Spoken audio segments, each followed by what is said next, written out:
All sports, all plays. Yeah. All sports, all plays.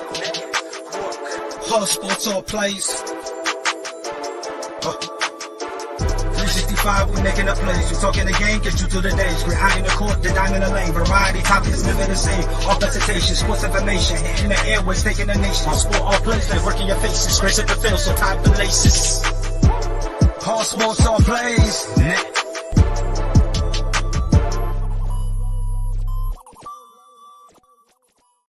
Ladies and gentlemen, welcome to ASAP in the Morning. It is March 24th. I'm joined by Dustin and Rob. Dustin, how you doing this morning? Feeling good, Pride. How are you? I'm great, bro. I am phenomenal. I am top tier. I'm so Tyreek Hill is top 3 without a shadow of a doubt. He's a crisp route runner. Get the fuck out of here. Did you hit your head? Did you hit your head this morning? Did your fiance take you to get that looked at? Well, what I decided to do, like, so sometimes I go on Twitter when I'm bored, you know what I mean, which is like a lot, right? So, I went on Twitter and I just Googled stupid people, and then all these stupid takes came up, and then Tyreek Hill being top 5 was one of them. Him being a good route runner was another. It was insane, bro. Twitter was on one last night. It was by far the funniest thing in the world. Rob, how you feeling today, my guy? Man, I'm all good, man. On my way to work, running a little late in the lift, so that's why y'all see the mask. You guys will be able to see my beautiful face in a second. Keep the mask on, bro. Keep the mask on. The world will be a safer place. Welcome, ladies and gentlemen, ASAP in the Morning, where we have one rule only: casual, stay home. Yes, sir. We don't need y'all because I try my best to, surround myself with smart people. See what I'm saying? If you're not in my life, that means you're dumb. Of course, all due disrespect intended. Pride could have used one of those smart people on Jeopardy yesterday if you saw that. Dude, I was so embarrassed, bro. I was so embarrassed. Yo, Nate was pulling out. Yo, Rob, I don't know if you saw it. Nate was pulling out questions from like before I was born, bro. On God, he should have just labeled the one question that you embarrassed me on the most was the Tennessee Titans question. As soon as Nate read the question, I'm like, bro, Kevin Dyson.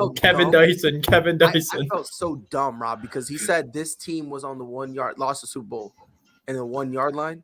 Yeah. And he told me the Super Bowl it was in. But every time I think of 1 yard line, I think of the Patriots. And the Seahawks. So that's what I was thinking about. And when I said it, he said wrong. And I was like, what? And I was like, fuck. I was like, he hit Dyson. He went up and they tackled me, tried to extend his arm. And I was like, I felt dumb as shit, bro. I felt so dumb. Don't feel like that. We all can't be smart like Stat Guy, man. I mean, this guy just has numbers and predictions just in his head. That's what I'm saying, bro. That's what I'm saying. But all jokes aside, though, I'll be honest. I did horrible. Absolutely horrible. Again, Lennon, congratulations. As soon as he wanted to put in the group chat, he said, I got something for you. He sent me a gif of an L. I was like, why you got to do me like that? Congrats, Lennon. But all jokes aside, though, it was, even though I was horrible at it, it was fun, though. Hey, that's all that matters. Real talk, bro. It was fun. If Nate ever hits one of y'all to do it, I highly recommend it, bro. I have baseball in 2 weeks with him. Yeah. Oh my dude. It was so fun. Like, you know what I mean? Because he doesn't tell you the questions, you know what I mean? He just gives you the categories and then tells you like what years they'll be in and whatever and all that stuff. So it's like, he tells you it's gonna be MVPs. You kind of gotta brush up on like every MVP basically on God's green earth. Yes, sir. Which is speaking of baseball, Dustin. Big announcement. What a segue. Oh my, Rob, you're on one right now, bro. Go ahead, Dustin. So Mike Hughes and I are debuting a brand new show today called Around the Farm. It's basically going to be a show dedicated to minor league baseball since they don't get the attention they deserve. There's also going to be specific days that also talk about college baseball, for the same reason that nobody usually cares about college baseball until the regionals and the conference tournaments. We're going to do our first episode today, and then obviously we are taking a 1 week break because I will be in Florida next week. But then when I get back from Florida, it's going to run Mondays through Thursdays from roughly 1 until 3. Oh, sounds like the life. Going to Florida, huh? Yes, sir. Oh, yes, Lord. Going to hang out with Vlad Guerrero for a couple days. I ain't mad at you. Look, in a couple of weeks, I'll be in Jamaica with the big bomber clock there, boy. Yep, and as soon as you come back, Rob, guess where I'm going? Nowhere, because I'm not fun like that. Speaking of nowhere, that's exactly where the dog shit Miami Heat are gonna go. Great segue to that. Now, yes, Lord. I've been on record saying this. Miami Heat is just like the Utah Jazz. Like I think it was last year, the year before last, they were number 1 seed. Gonna do absolutely nothing with it, especially if they meet Brooklyn. They're getting swept, and I'm just gonna be laughing at all the casuals who were like, Miami Heat has a good team. They're all dogs. Yeah, they're dogs. Chihuahuas. Stop playing, bro. Jimmy Butler. I don't know who told him he was that dude, but I think he's smoking crack, bro. They got into an altercation where Udonis has about to be held back from putting paws on this dude. Joel Embiid told him he was that dude last couple of years. Well, Joel Embiid was wrong. Udonis Haslam told Jimmy Butler that he wouldn't be able to hang with the dudes in his era, which he ain't wrong. But kind of. But what's Udonis Haslam's era? That's where I kind of get confused with the little thing because he says you wouldn't survive in my era, and it's like, what's your era? Like I don't. The era before Jimmy Butler got there, like those late 2006, like through 2010 era, because he was a part of that first Miami championship team when they had Shaq. I forgot he was there. That was his rookie year. That was his rookie year. That was his second year. I think that's the era he's talking about. Was that era? Like, oh, okay, so basically like early 10s? Like the late singles, early 10 era. Like the 05 through like 2012 era, because I think Butler came into the league in like 2012 or 2013. Would he survive it? I don't know. I'll be honest, I'm not a Jimmy Butler fan. Like, like he's great defensively, don't get it twisted, but like I don't know. I've never seen the superstar that everybody was desperate he would be. I never saw it. I see a star, sure, but a superstar that could like lead a franchise. Come on, man, stop playing, bro. No, he's a supporting star. I've always said that. He's like Paul George tier. I wish that the elevation that he has shown, he would have had that while he was playing with D Rose. I think the Bulls would have been a lot better off. But Jimmy, I don't know. I guess the question is starting to come up now. Is he a cancer to teams? Well, I was actually going to get there because he told you, Udonis Haslam said, you cannot handle my era. And this is what this dude said. This is what he said. I told him that he and Eric Spoelstra were only relevant because of D Wade. That's what he said, right? We were talking about this earlier. We were talking about this like right before the show. Everyone says I'm just gonna put this. Just because you're from Chicago doesn't mean you're tough. We need to stop pushing. No, but I mean he's really not wrong though, because when you look at Miami's championship teams, I'm not saying that. No, I'm not saying that. I mean, he's not from Chicago. He's from Texas. No. But they try to make it seem like he was born and raised in Chicago. No, he wasn't. Yes, I understand that. I'm trying to tell you, that's how they've been trying to push this kid. They've been trying to push him like he was really low from Chicago. And I'm just saying, I don't care where he's from. It doesn't matter. Just because you're from Chicago don't mean you're popping. Hey.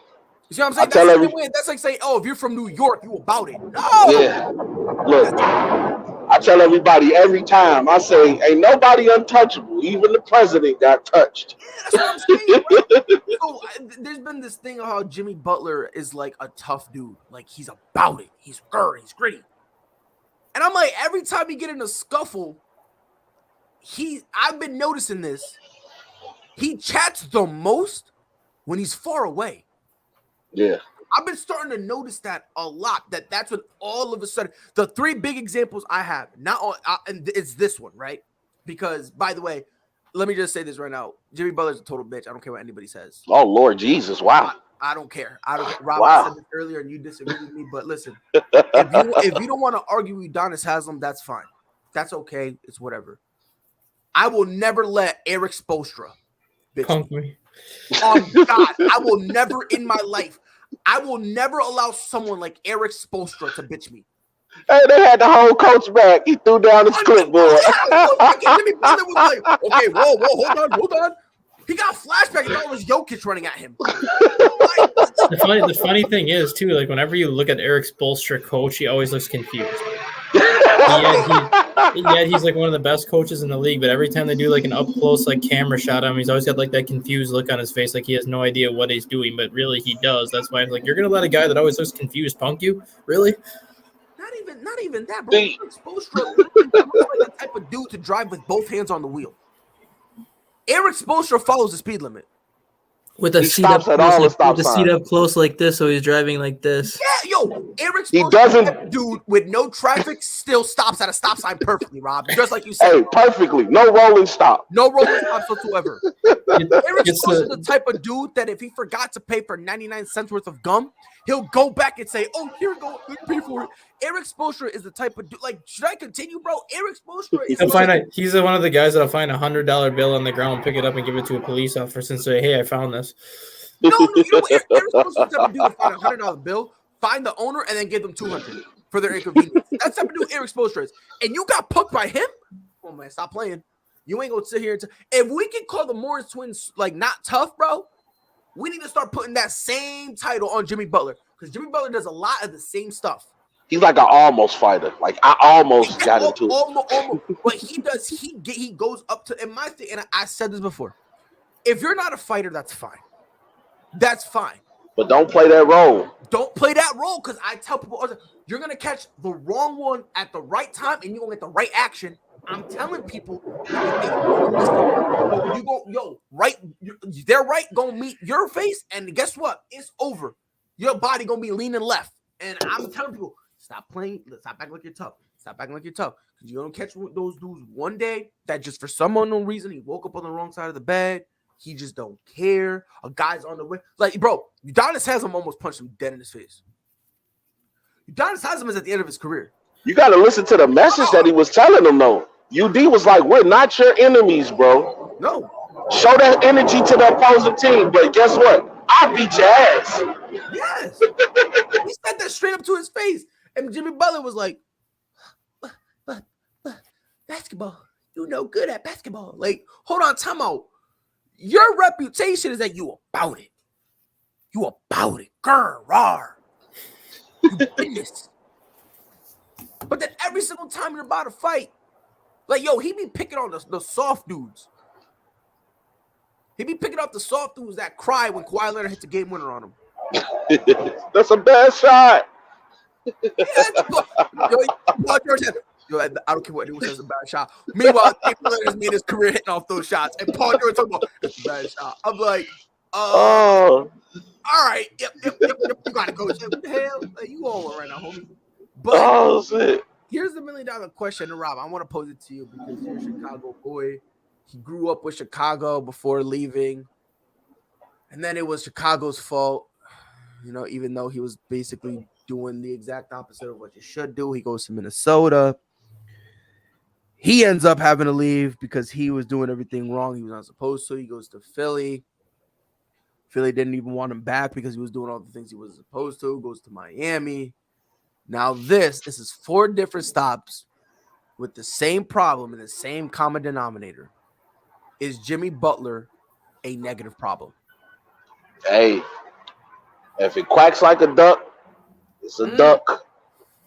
And I have to tell you guys something. Jimmy Butler, especially in that Minnesota stint, I understand that you want to call players out when they're not playing to their highest or fullest potential. But the way he went about it is all wrong. There's a thing called the locker room. That's a brotherhood within all of these professional leagues. And it's supposed to stay in the locker room. We do not promote family business.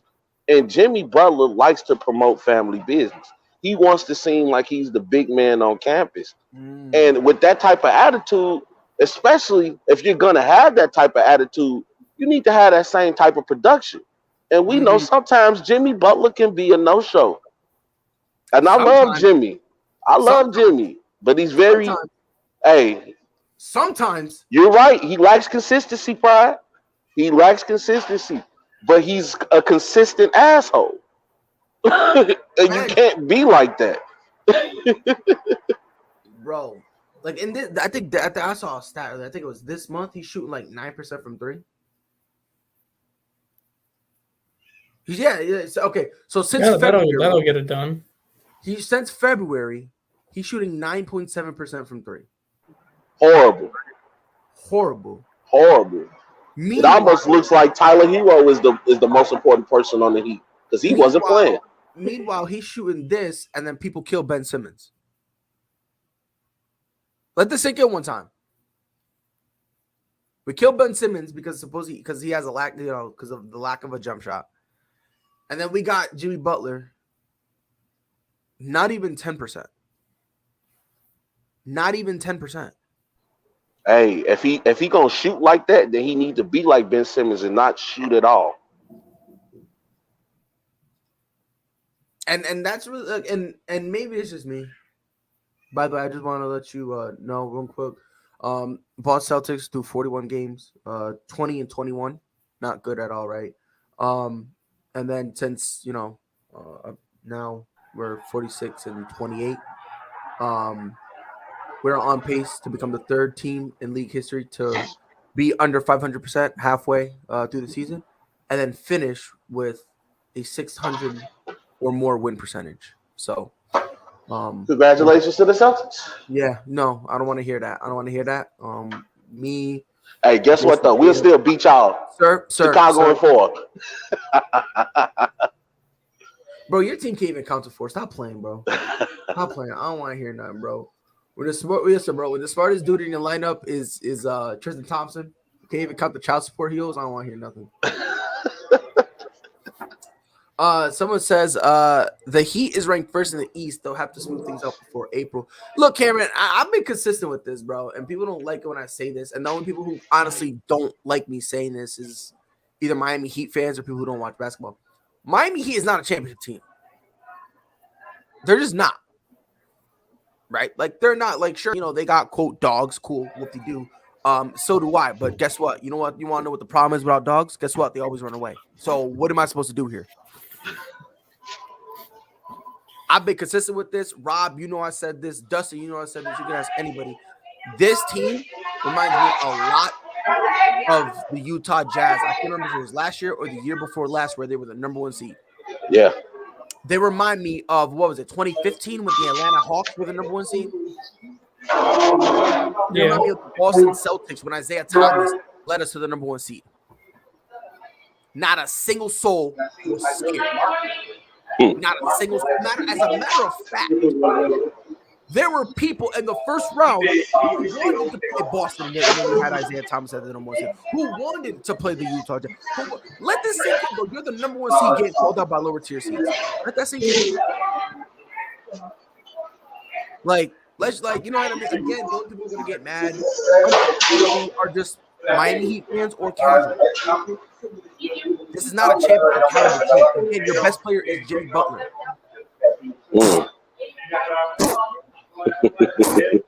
Look, it's the same thing, bro. It's the same thing with Paul George. We've seen this movie how many times? Quadrilogy now, buddy. They tried to do it in Chicago. It didn't work. He went over to Minnesota. They tried to make him the best player. It didn't work. He went over to Philly. They tried to make him the best player. It didn't work. Now in Miami. He's been everywhere. Like, come on. Like, at some point, we need to understand that, this dude just ain't it. Like, Dustin, am I out of pocket, bro? No, you're not out of pocket at all. And, like, we've seen Jimmy Butler play well. And we've seen him have moments where he looks like he could be the guy that you can count on. And then you have the moments where he looks kind of like he was in Chicago, where he's just a bona fide role player that gets his buckets because people count on him to get his buckets, but he's still not consistent enough to be the star that everyone thought he was going to be when he got out of Chicago or when he was on that Chicago team where he was the spotlight. I find it hard to believe that he's gone through this many organizations the last couple of years, but like Rob said, if you're going through this many organizations in this amount of time, then you have to be considered a cancer or at least be considered part of the problem. The Minnesota situation, I'm not going to blame on him just because he got traded into that situation and it wasn't a situation that he was even comfortable with. So that one I'm not going to blame him for, but he wanted out of Minnesota. Man, I'm gonna let you. Go ahead. I'm gonna let you go, and then I'm a rebuttal. Go ahead. He wanted out of Minnesota. Uh-huh. He kind of made a point like, hey, I want out of Minnesota. I want to go to Philly. He got to Philly.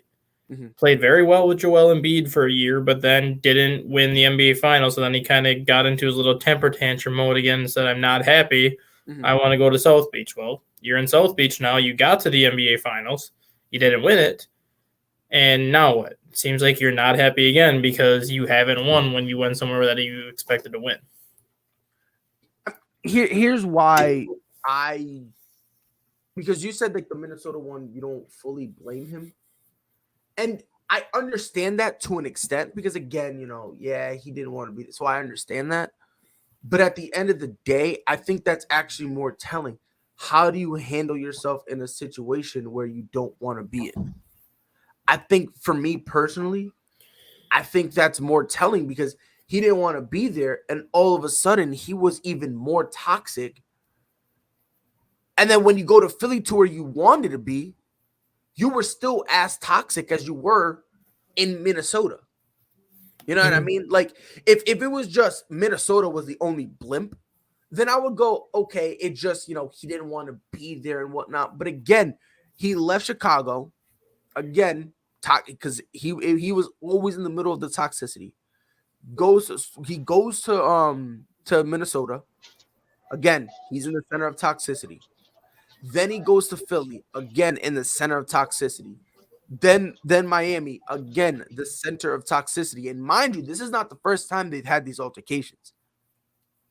This is not the first time they had. Yeah, and Miami is the one that I blame him for the most just because of who the coach is. Like, you look at when he was in Philadelphia, Brett Brown wasn't a great coach, but he did have moments where he kind of got into it with some of his players in the past, even going through their trust the process years. Minnesota had Tom Thibodeau, which we know the kind of coach Tom Thibodeau is. Tom Thibodeau shows his emotions a lot. And then you have a coach like Eric Spoelstra, who's like so mild-mannered that anytime you see him like get into it with anybody, your jaw drops. Like, what the heck just happened? So the fact that he's getting into it with Jimmy Butler, I think this is the one case where the whole he's a team cancer kind of shows up the most, just because Eric Spoelstra is not a coach that gets in your face. He's not a coach that like shows the emotion that he showed. No, because again, he's argued with LeBron, and again, every time they got animated, he would keep it low key. Same thing with D Wade. Like, we've seen him get in arguments, but the fact that he actually went up to him, like he followed him. He followed him on the court. I don't care what anybody says. I'm not getting bitched by no Eric Spoelstra. And that's just how it is. That's just really how it is, right? And it's just, I think what needs to happen is a lot of these players need to, this whole tough monologue saying that they're about it. Because remember, this is the same, this is the same team. Like, let's be honest, this is the same dude who said he's about it and told the media he's about it. Remember that whole thing he had with TJ Warren? He said, I'm about it and we could fight. He said that. But for me, it's confusing. I don't get it. You see what I'm saying? Like, and don't tell me, it's because of his team. Because we've seen him on the other three teams he's been, he's tried to, quote, fight his own teammates. So you can't tell me it's because he has, quote, respect for them because they're teammates and they should come with me. You can't tell me any of that. No, because he's about it.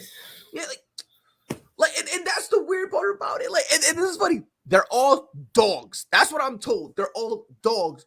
But your pit bull, your Rottweiler, whatever you want to call him, just got punked out. He's the Rottweiler who just got punked out by the Shih Tzu. Let's be honest, bro. Let's be honest. Like I said, bro, I don't care. Player, coach, assistant, cameraman, fan. I'm not getting bitched by no Eric Spoelstra. I'm not getting bitched by Eric Spoelstra. That's on God. At the bare minimum, I'm standing my ground, and I'm going to say what I got to say, period. There's only really two coaches in this league that I would consider it being okay to get bitched at. One of them is Greg Popovich, without a shadow of a doubt. Greg Popovich is one, and then Thibodeau. Just because Thibodeau is that kind of coach where you always see like every night on the sideline. He might not be bitching out at his players, but he's always like screaming at the ref. Yeah, those are like the only two coaches in the league that it's okay to be kind of punked out by. The rest of them, no. Like Frank Vogel, really? Like if you're gonna let Frank Vogel, like Frank Vogel, I'm not getting punked out by no Frank Vogel. That's on God. I ain't getting punked out by no Frank Vogel.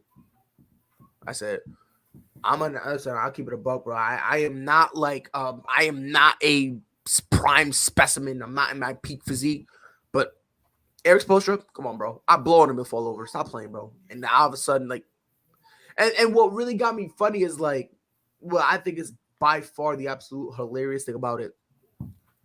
He initiated by saying, like, Spoelstra, you're nothing. D Wade made you. And then when Eric Spoelstra gets tight and he got enough and he starts stabbing back, all of a sudden he wants to go back and play. It's like, wait a minute. You was just talking spicy. Now all of a sudden you want to go play basketball? It's so weird. But cue the casuals. Cue him. He took a bullet for the team. He did what was right. Did you want him to punch the coach? No, I don't want him to punch the coach. But I don't want him to try to act like he's the best player that's ever walked into that franchise. That's all I want. Exactly. That's it. That's all. Honestly, that's all I want. Because congratulations, you've been the best player. You took him to the finals. Hats off to you. Congratulations. You know what I mean? That's not the accomplishment, but you got there. Congratulations.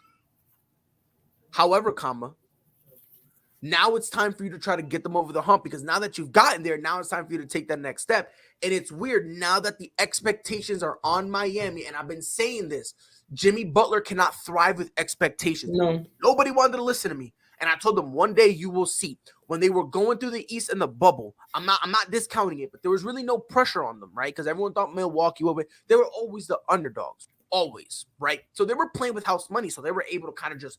And in a way, I always thought they were the favorites too, because that bubble was in Orlando. They were really the only team that didn't have to travel. Like, yes, they did, because Orlando's like 4 hours from Miami, but it wasn't like all these other teams that had to fly across the country to get to Orlando to live there. Like, they could just drive up and then drive back to Miami the same day if they really wanted to every single day. Right. And again, like, my thing is like, again, and welcome back, Rob. The point I was just making is like, because I'm saying, you can't get bitched out by Eric Spoelstra. And I was like, the casuals are going to come and say, what do you want him to do? To fight the coach? And this is and my rebuttal to that would be, no, I don't want him to fight the coach. But I don't want him. What I want from him is to stop pretending like he's the best thing that's ever walked into those doors. You're not better all time than Alonzo Mourning. You're not better. I don't even know if you're even better than Glenn Rice. Stop playing, bro. I don't even care. Forget. I'm not even talking about Alonzo Mourning. I'm not even talking about D Wade. Chris Bosh. Come on, bro. So I'm just like, my thing is like, I don't want this guy coming into the doors and talking about, yup, I'm better than everybody. Let's get it. I'm going to talk all my shit, and then the instant you guys rebuttal, I'm going to walk away because the game's hard. Like, let me know, Rob, am I smoking one, bro? Am I being too hard on Jimmy Butler? I hear you, Rob. Loud and clear, bro. I'm with it. You're not being hard on Jimmy. If anyone thinks I'm being hard on Jimmy Butler, please, pray tell. Let me know, because I have no, again, if anyone thinks I'm being hard on him, you're not being hard on him. Right? Like, because I feel like the only people who are gonna cry and say that I'm being hard on him are just casuals who doesn't even know the color of a basketball, right? Like, I don't understand why people, because I was on Twitter seeing this and people are making excuses saying Udonis Haslem shouldn't talk to him that way. Eric Spoelstra needs to count his blessings. And I'm not the biggest Eric Spoelstra fan in the world, right? I think he's above average, sure, but he's not this phenomenal coach everybody was hoping and praying he would be, right? But at least he's got tenure. At least he's been there a while. He's been there for some time. So for me, it's like, why would Jimmy Butler go up to the coach? And this is what bothers me the most. He goes up to the coach. Rob, this is the same dude who, when he had his beef with TJ Warren, says he's about it. He'll fight anybody and everybody. That's what he said. And now if it's a lie, he told it. If it's a lie, he told it.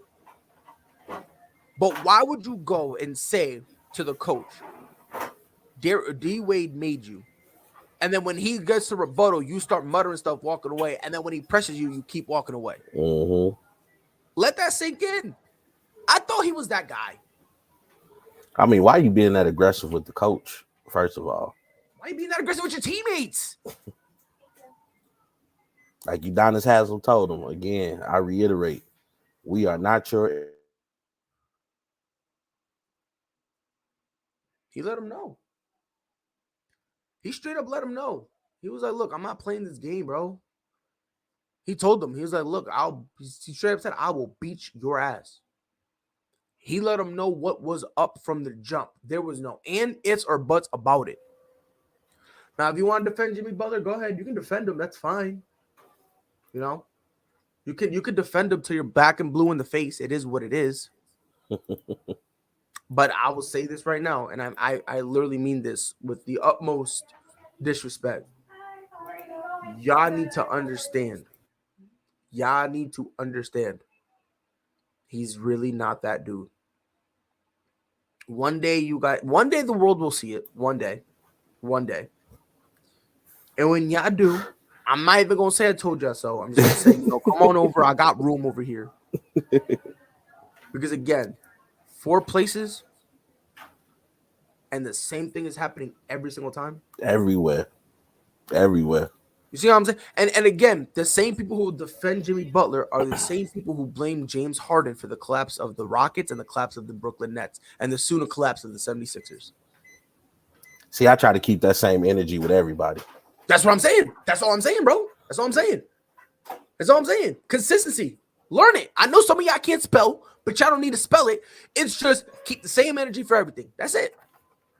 But Tyreek Hill's top 5. Speaking of the NBA, Kyrie Irving is coming back, which in a big now way inspires the most obvious take I think I've ever heard in my entire life. You got morons who think they're knowledgeable, literally saying Brooklyn Nets are no problem. Well, no shit, they're a problem. Okay, water's wet and the sky's blue. What other obvious stats of life you gonna throw at me? What's next? Humans need oxygen? Like, nah, Rob. It's just like, I swear to God, people be like waiting for stuff to happen, and then all of a sudden be like, "See, I called it. And it's like, bro, this has been the most obvious take forever. You have 2 of the most dynamic scorers in NBA's history. Duh, they're a problem. And not only that, you now have Ben Simmons in there who's now giving you the interior. He can help give you some defense, help run the floor too. You know what I mean? That's Effie plays. Oh, he'll play. Watch. When he plays, and my guy gonna play 2 games, win NBA MVP at me. But when Ben Simmons, he'll give you more defense. Obviously, he'll give you the ability to run the floor. Seth Curry's playing better than Steph, which is wild, bro. Yeah. Then you got Andre Drummond, right? Obviously, you got Goran Dragic, who when off the bench is a phenomenon. He knows which was a quiet pickup for them.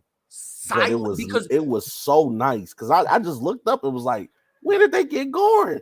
They got Goran Dragic, and when they picked him up, I enjoyed. I was like, that's gonna be a good pickup. Because that's a dude right there that, like, when your starters are out, that's a guy that you can bring up off the bench and he could make sure things remain smooth, calm, cool, and collected. He could still lead the offense. He's not going to give you 15, 20. He's not going to do that. He'll probably give you like 5 to 7. But he shows up in the playoffs because if we remember when Miami went on that final run in the bubble, he quietly became their best player. Goran was out there acting a fool. And then he got hurt. So I like that one. Obviously, Patty Mills, like, you know what I mean. Patty Mills is his thing, and Andre Drummond. Let's not forget I already said about Andre Drummond. Oh yeah, but the interior presence that he brings. Yes. Yep. So can't go wrong with Kyrie Irving coming back. Let's stick with the casual takes for these morons. If Brooklyn stays the 8th seed, would they be the most dangerous 8th seed ever?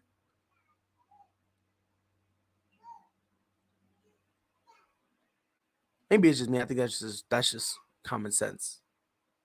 Nah, it could be crazy. I really could. Brooklyn, let's be honest here.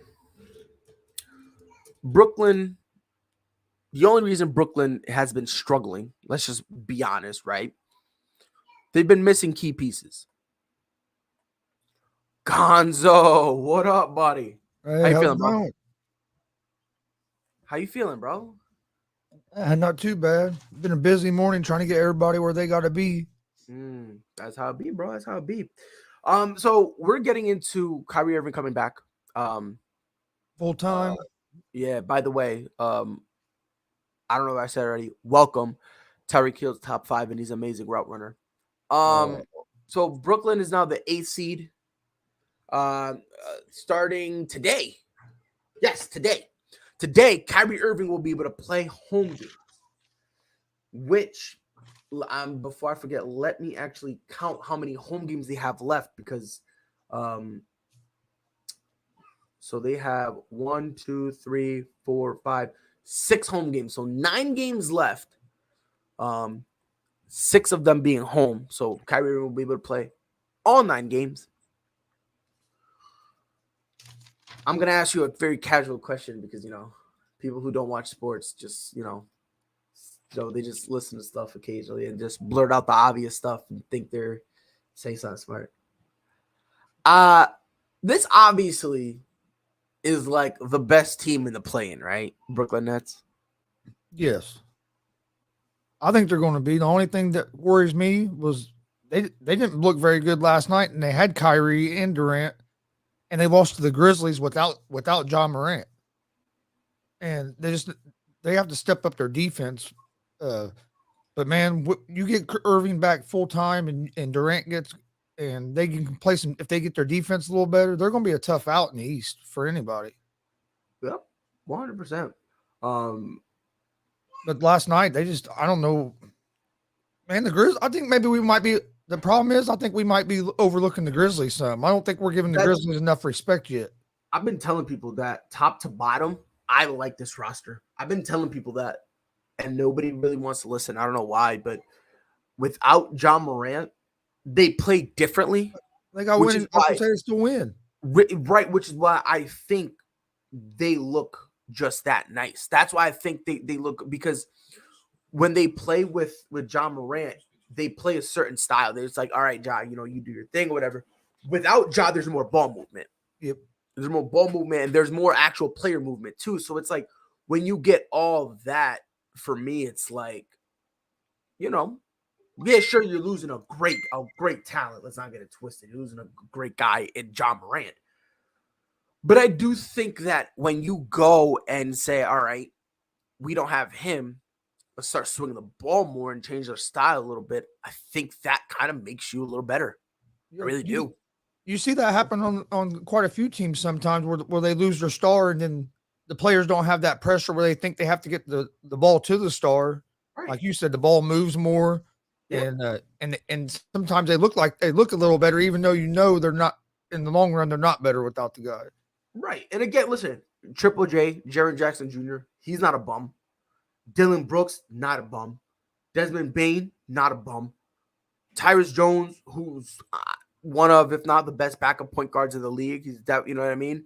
If you're the starting point guard, you're not screwed, right? So he's there. Steven Adams, great guy that you can have to clean up in the paint. I like that. You know what I mean?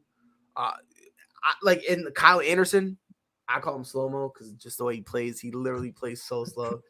You got, looking at this roster, I really do like them. I really do. Now, can they win long-term? Can they win it all without John Morant? No, not going to try to imply that whatsoever. However, it is important to note that, these guys do play different without Ja. They really do. They change their style. They understand that now that he's gone, we kind of got to, spread the ball. I mean, look at it. Again, pretty evenly paced scoring all throughout. Yep. You got D'Anthony Melton. He gave you 23. You got another 23 from Desmond Bane, 21 from Dylan Brooks, 13 from Jaren Jackson. Kyle Anderson gave you 10. Brandon Clark gives you another 14. So it's like you're getting solid numbers. You know what I mean? Solid production from everybody. You know what I mean?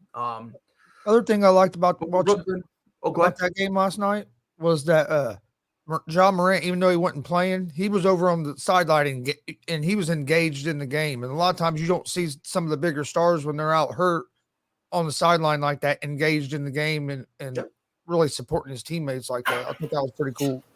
Yeah. So, Rob, I want you to tell me why Tyreek Hill's top 5. Sorry, wrong conversation. My bad. I want you to tell me he's not. I don't think he's top 10. That's because you're a smart man, Chris. Well, the thing is, you hit dudes with facts and they get in their feelings. They start crying. They start hyperventilating. I thought about it all day yesterday after the show, and I still don't have him in the top 10. No. Like I said, listen, we already went over it. We named the guys we would have above him, and it was like 12 of them. And then the rest were like fringe. The rest were fringe guys where you could make an argument. Yeah. You see what I'm saying? Think about it. The 15 guys we named, there's only one name that everybody wanted to argue, and that was DK. Mm-hmm. Let that sink in. Of 15 guys, there's only one name you're arguing. Do with that information as you will. But again, Rob, Chris, ESPN told me that Tyreek Hill's top 5. Well, I was about to get ready to say all the TV shows yesterday. There were people on ESPN and Fox talking about how great of a route runner Tyreek Hill was. Yeah, I saw that on Undisputed. I was sitting there looking like, are you serious? I was dying laughing. I was like, what game are you guys watching? I'm like, when has he ever been a route runner? I'm like, explain. When has he ever been a route runner? Shannon Sharp was saying that, like, man, he's deadly. I don't know what's going on. I'm like, Shannon, are you saying this for TV? Bro, just last year, he said, or a couple years ago, matter of fact, it was just last year. He said he couldn't run routes. What the hell? What the hell? He ain't getting better. He knew he doing the same thing. Oh yeah. See, they were on both networks saying that, and I just started laughing. I'm like, come on, guys. I know you guys are on TV and try to entertain, but still. There's a fine line between entertainment and just lying. Like, there's a difference between entertaining and just lying, bro. Like, again, like, and I ask people this all the time. Explain to me how he's a good route runner, and then people start stuttering and they don't know. I'm like, it's easy to tell me he's a good route runner. It's easy. Okay. The only thing I could agree with is that that he is a deep threat because he reminds you of a Deshaun Jackson, just of somebody because of that speed, yes, just fast and just go. I'll find you, go. And honestly, I heard people he's at say his best when the play breaks down. Yeah. To be honest, because you're just relying on pure speed. You're That's running, you're just running around. What's funny about it is, I asked you, okay, how's he a good route runner? And nobody wants to answer me. And I'm like, it's easy. Like, for example, you know how, like, if I say Devontae Adams, you think great route runner. Michael Thomas, great route runner. So that simple. Does he do some of the things they do? No. So how are you gonna say he's a great route? Is he a good route runner? No. Like, bro, he runs a slant when the corner gives him space because they're afraid of the deep threat. Like, come on, bro. That's when he runs the slant, and it's the laziest slant I've ever seen in my life. It's the laziest slant. I could do a better slant crawling. But, because it's not really a slant. Exactly, it's not. It's a branched off wide receiver screen where he just goes to the sideline, stands there, and takes 2 steps in, and then they throw it to him. But again, ESPN told me one time that he's a great route runner. Damn. I mean, just to let you know that sometimes even the professionals don't know what they're talking about. I mean, in his defense, he is a great route runner if you want to talk about a straight line. He can't even do that right. Because sometimes they be telling him to go fight. All of a sudden, he's in the sideline, and Mahomes like, "Oh, what are you doing?" Like what's all like? My guy can't even run a straight line, bro. Talking about if it's a DUI, he's getting arrested. Like what? Like, he can't even do a straight line. What are we talking about? Like what? You see what I'm saying, bro? Like all I know, man. I've seen plenty of games where you put a speed back on him that can't even catch, and he don't look that good, baby. I'm just saying. To your point, Rob, and Rob said this yesterday. Imagine your tight end being the number 1 receiver. Let that sink in, bro. Let that sink in. Let that sink in. Let that sink in. Yeah, they were on the ESPN and all them channels yesterday talking about how how much the Chiefs are going to miss them and how it's really going to hurt their offense. I don't think it changes their offense a whole lot because you still have Hardman that's a speed guy. So you still have the speed guy that you can go deep, and they're going to draft a receiver probably. And they got Schuster now, so it's not like Juju can run routes. So yeah, that's it's not just like their offense is just going to go way downhill because they lost Tyreek Hill. Yeah, I'm like, relax. I'm like, pump the brakes. You know what I mean? If they really want a guy like Tyreek Hill, they need to sign Marquez Valdes-Scantling to a 3 or 4 year deal, and then draft Chris Olave. And then you have your speedster that runs a straight line route in Valdes-Scantling, and then you have your 2 route runners in Juju and Olave, and then you have Hardman who does pretty much everything else. And then you have your beast and Kelsey. Mm-hmm. Because this was another thing that I hated too, that they were like, how much he helps Travis Kelsey. I said it's the other way around. On God, bro. I said, what is wrong with y'all? Are y'all watching football? No, they don't. I'm telling you, bro. These people don't watch football. They go to ESPN every once in a while, and they just steal one of the headlines and try to pretend. Now they go to ESPN every once in a while, and they see a cool picture, and they look at it, and they start reading it. Yeah, every time he does this, they're like, "Oh my God, that's a cool picture. Let me read." 3 sentences in. What's this word? I don't know what this word. Do better. What? They as bad as Stephen A. trying to analyze baseball. They're worse. Worse. Hey, or the first time Stephen A. tried to analyze UFC. Oh shit. Listen, I don't know what's worse. I don't know what's worse. He said, "Yo, when Connor fought Donald Cerrone, he was like, we learned nothing." I'm like, yeah. The dude went on a layoff, came back, and beat Cowboy. Yeah, you'll learn that the dude can go on a sabbatical and come back and win. Like, what the fuck? Like, what you mean we ain't learned nothing? I'm like, we learned he could adapt because he's out here hooking and throwing and throwing shoulders. Like, yeah, he shouldered that man to death. Yeah, bro. I'm like, what the hell? Hold on, let me see. I just want to see something real quick. Let me just. All right, let's see. Because I want to try something. I want to see what because maybe it's just me, right? I feel like, oh, there it is. Oh no. Do they have a search engine? They do. So I'm gonna be the most immature dude ever, right? Do what you do. Do what you do. Okay. Headline number 1. This is the first headline. Ready? And by the way, once you if this is what the cats are gonna start saying. Ready? The Chiefs are gonna lose the ability to instill fear in their opponents. If you hear anybody say that, last time I checked, they still have Patrick Mahomes and Travis Kelsey. I mean, last time I checked, I thought maybe an hour ago they still had both of them. So I'm pretty sure both of them strike fear in enough people.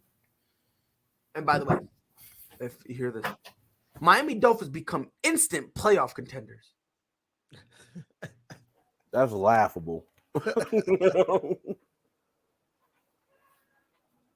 the way, do y'all know where I'm getting this from, by the way? Fox. These are the ESPN headlines for articles. These are just the headlines. You're gonna once I hear someone say they're gonna lose, the Chiefs are gonna lose the ability to instill fear. On God, I'm peeing my pants. And this is what they do. They go here, right? Hold on. Matter of fact, does ESPN rank them? Hold on. Oh man, I'm so immature. I am so immature. How my fiance deals with me, God, I don't know how she does it. God bless her.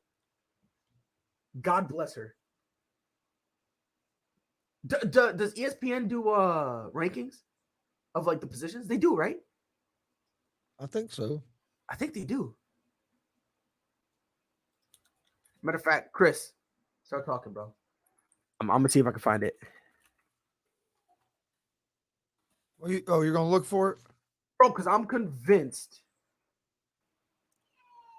I think they do have like the player ratings because don't they do it during like the NFL? Sometimes you'll see it say like ranked 45th out of 200 or something, Right?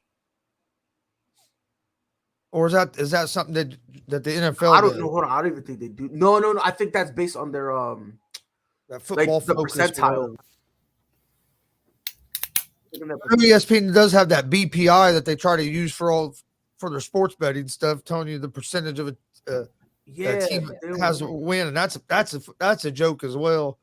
This team has 65% chance to win. I saw one. There was like, yo, he only had 2% catching. I'm like, what the heck? Bro? He's wide open.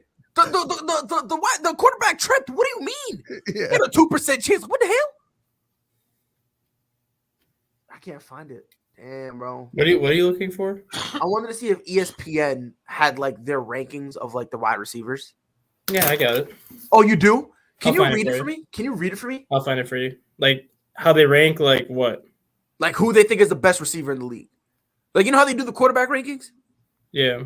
Do they have wide receiver rankings? They do based off of fantasy football. I know that. PPR, that's fantasy. While he looked for that, Chris, did you see Jorge Masvidal's mugshot? Yes. God bless him, bro. God bless him. The dude, The more I find out about it, the more that I like what Masvidal did, because like you'll hear all these stories about Covington was running. Yeah, I'm like, yo, and people are mad, like I said, and dude, they're still coming at me on Twitter, by the way. They're like, oh my God, how can you do that? Da da da. And I'm like, look, I'm just gonna say this, and I'm just gonna keep it a buck with you. He said he's gonna catch him on site. And they're like, oh, but he found him. That's what on site means. Like, what do you want from me? I was thinking last night, is this all work? Is this WWE style where now Covington's not going to file charges and they're setting up another fight between Covington and Masvidal in the UFC? I hope not. I hope not, bro. Because if get all this going, get people interested dude, in it. If this second fight is like anything, if it's anything like the first, bro, I'm good. If they're gonna make another one, what they should do, make it basically like a kickboxing fight, no takedowns allowed. Make it a street fight or something. If it's a street fight, Colby Covington is getting destroyed, bro. He's getting destroyed. I'm going to watch a Taipei death match tomorrow night where they dip their hands in the glue and have the glass on their hands, and they're going to have tacks all over the ring. God bless them. Independent wrestling. Hey, this is an independent wrestling show, dude. These guys are crazy. Bro, they go big or go home. You don't get paid enough for that crap, man. Bro, God bless them. God bless them. Bro. So the list that ESPN gives you. Yep. Devontae Adams 1. Okay. DeAndre Hopkins 2. Uh-huh. Stephon Diggs 3. Uh-huh. Tyreek Hill 4. ESPN. Knew it. Julio Jones 5. Wait a whoa. Julio's at 5? Keenan Allen 6, Mike Evans 7, Michael Thomas 8, DK Metcalf 9, and AJ Brown 10. This was before the season started because they only update the rankings like before the season. So this was before obviously that Cooper Kupp had the year he had and everything, but this was their I get that part. Like him, Jamar Chase not being in there. I get it to an extent. I understand that because it's the preseason. Julio at 5? At 5? God bless him. Yeah, this article was that posted. was before Julio was hurt last year, right? Because that's at the beginning of the year. So this article was posted on August 14th. This article was posted August 14th of 2021. So it was basically like right when the preseason was starting, obviously before Cooper Kupp went off. So obviously those rankings are going to be different next year because of the year that Cooper Kupp had and whatnot. But the fact that Justin Jefferson's not on that list, the fact that Jamar Chase is not on that list. I understand the Jamar Chase one. I get that one because, like you said, this is a preseason, so Yeah, but Justin Jefferson should have been on that. No way, bro. No way. Justin Jefferson's not there. Julio Jones is a bad man, but he's not top 5 anymore. Not anymore. He used to be top 5. Not even. He's not even top 10 anymore. Top 20. I don't even know. I mean, he used to be in the top 2 there for a long time. For a long time, it was him and Antonio Brown. But they say it ain't no more. That ain't it no more, bro. Julio ain't no top 5. Coming into the that's smoking, bro. That's bugging. But this is who the casuals rely as their primary source. This is why I said ESPN is dying, because it's becoming more of a political sports network as opposed to just being a sports network for sports. To be honest, all of them are doing that, because if you're gonna be honest, what they do do clickbaity stuff nowadays. The only one that I give credit to is CBS Sports HQ, just because the only way you can watch that is if you have like a Roku TV or like a smart TV, because it's not an actual channel, and all it is literally highlights 24/7. Right. Like the way that Sports Center used to be when we were kids. Right. Yep. That's the only one that literally doesn't politicize anything. It's like, oh, we show news like Devontae Adams traded. They show that, talk about it for 5 minutes, then they move back to the highlights. They don't continue to like talk about it and get into all the details that everybody else does. Tyreek Hill top 5. According to ESPN, he is. And this is why I just don't. I don't mean to come across as rude, but at the same time I do, because I don't care.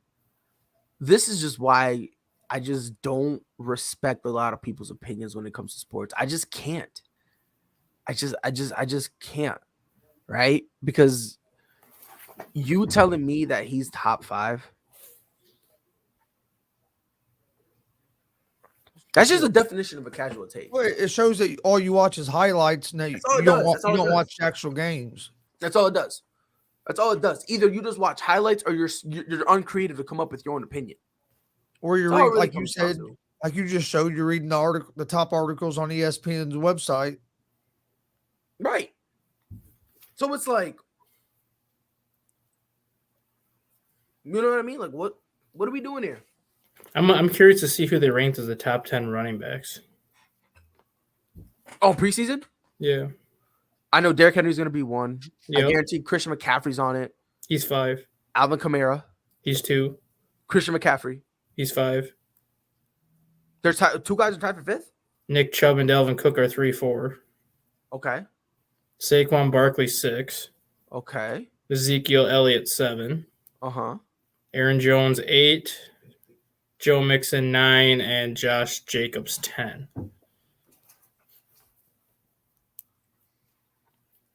Wow. I would have put Jonathan Taylor in there ahead of Saquon Barkley, but hey, that's just me. The rest of them I think I'm okay with. I think Zeke's a little high. A little.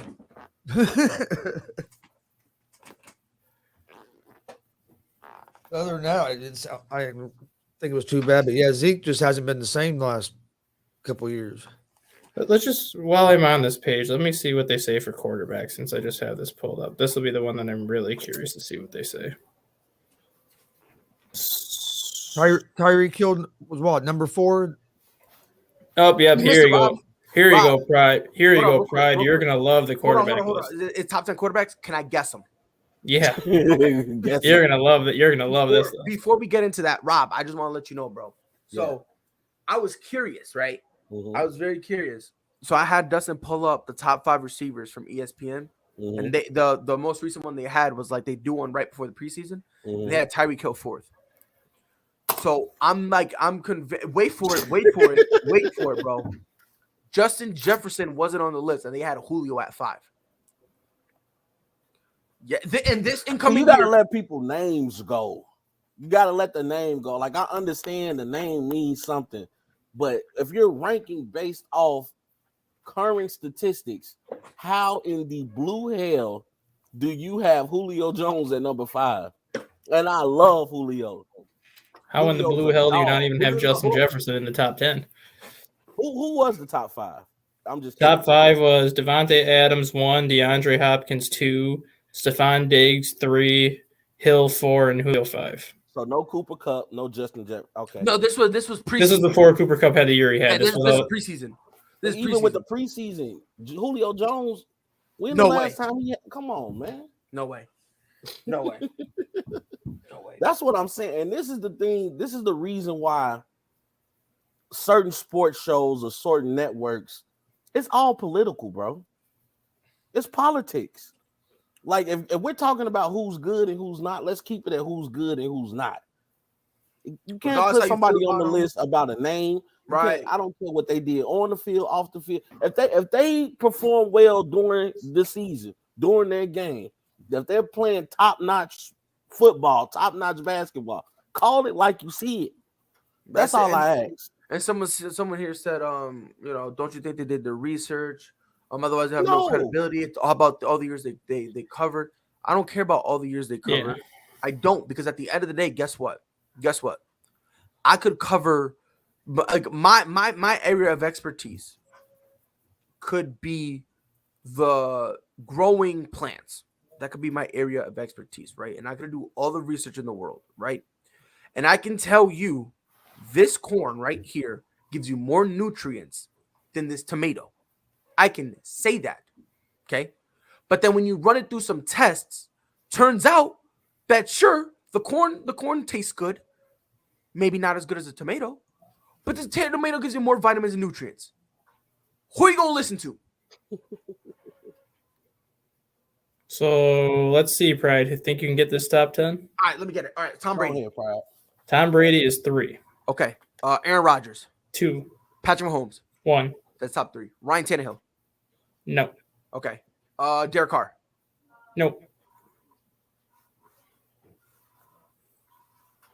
Matthew Stafford. Matthew I'm Stafford gonna is 6 on this list. Lamar Jackson. Lamar Jackson is 8 on this list. I'm scared. I'm gonna say a name, and I'm scared that he made it. Dak Prescott. 7. This list is garbage to me. This list is garbage to me. This list is garbage. And this is ESPN, right? Yep. Russell Derek- Wilson no, 4. Justin Herbert on there? Justin Herbert's 9. Kirk Cousins. Why I say Christian Kirk? Nope. How many are we missing? 4. Four Who more. did you say Three. was number 3. 4? Russell Wilson's 4. Tua Tagovailoa. No. Derek Carr. Drew Lock. Nope. Tyrod Matt Taylor. Ryan. Nope. Teddy Bridgewater. Nope. Jameis Mac Winston. Jones. Daniel Jones. Mac Jones. Trevor Lawrence. I swear to God, I'm Deshaun. Deshaun was left off of the list because he didn't play last year. Okay. Baker. Nope. Who am I missing? Ben Roethlisberger. Jimmy G. So no Jimmy G, no Ben Roethlisberger. Kyler Murray's 10. Okay. Don't tell me the rest. How many are we missing? There's only one left, and that's number 5. Okay. The fact that he's this low shows you that there's no credibility. Joe Burrow. No. With Tom Brady, Aaron Rodgers. I feel like such a casual. Wait. No. Let me just go. I'm going through the conferences in my head. That's what I'm trying I'm to do. doing the same exact thing. And you said the fact that he's so low. Yes. Because he should be ahead of Russell Wilson. And Russell's number 4, right? Yep. We already said Justin Herbert, right? He's Yeah, 9. He's number 9. You said Derek Carr was 11. Nope. Derek Carr's not even in that top 10, so probably 11. Yeah. God And bless. they bogus for that. Don't tell me. I refuse to move on until I figure it out. No, I just got to look at the. I can't. I'm ground and blank. I just need to see the conferences. Josh Allen. Yes. Josh Allen. Josh Allen. Yeah. We're How the hell we're forgetting about Allen for so I don't know. long? Right after the great playoff game he had. we just became ESPN. They Put me on the list. they ranked him 5th on the list.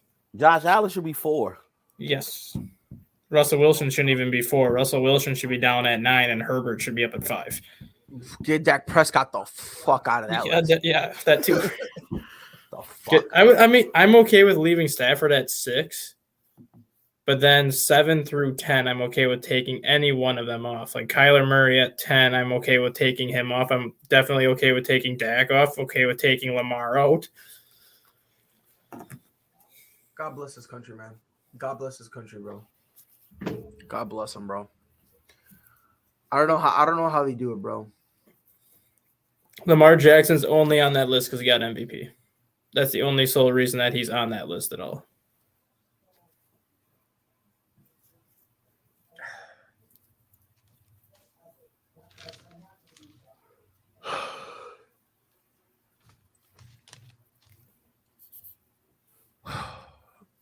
We'll be right back. I gotta take a break. We'll be right back. Get ready. This summer, the Arena League Sports is on ASAP Network. Tune in live on either the Tiki Live or Roku app, as well as your smart home TV. All sports, all plays. All sports, all plays. All sports, all plays.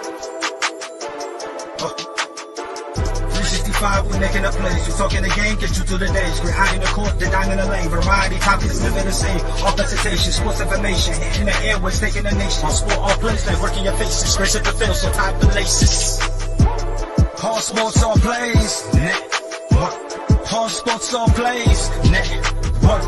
We on top of our game. All sports, all plays. All sports, all plays.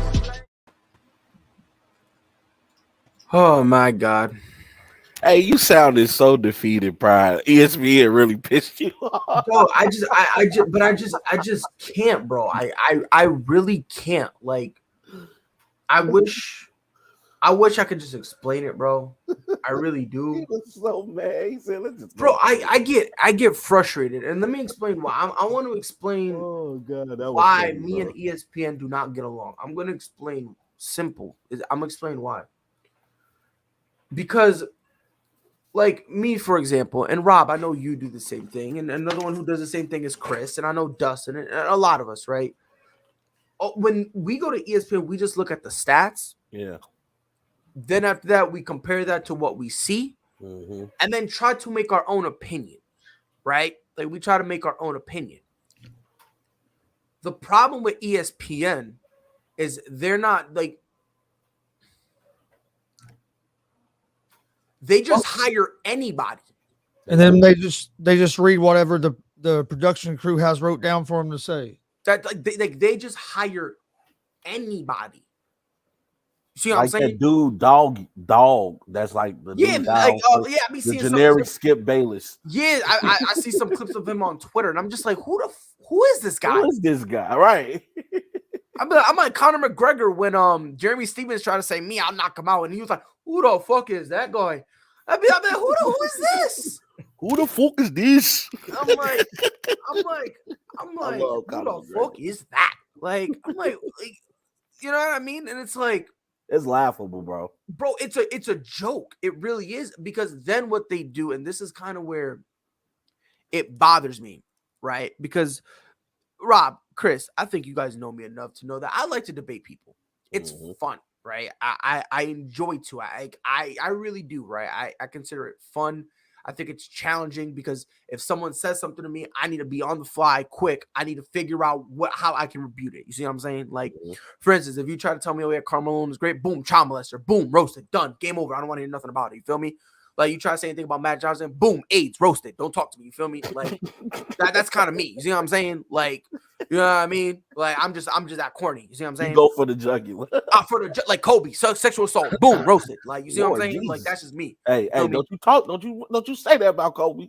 Did it happen? Hey, you'll have everybody It was on a you legend. talk about Kobe like that. I'm just saying, bro. And the same, and I tag my own. Like Paul Pierce, wheelchair, boom, roasted. My guy was so bummy. He took a wheelchair, faked the injury, took a shit, boom, roasted. See me?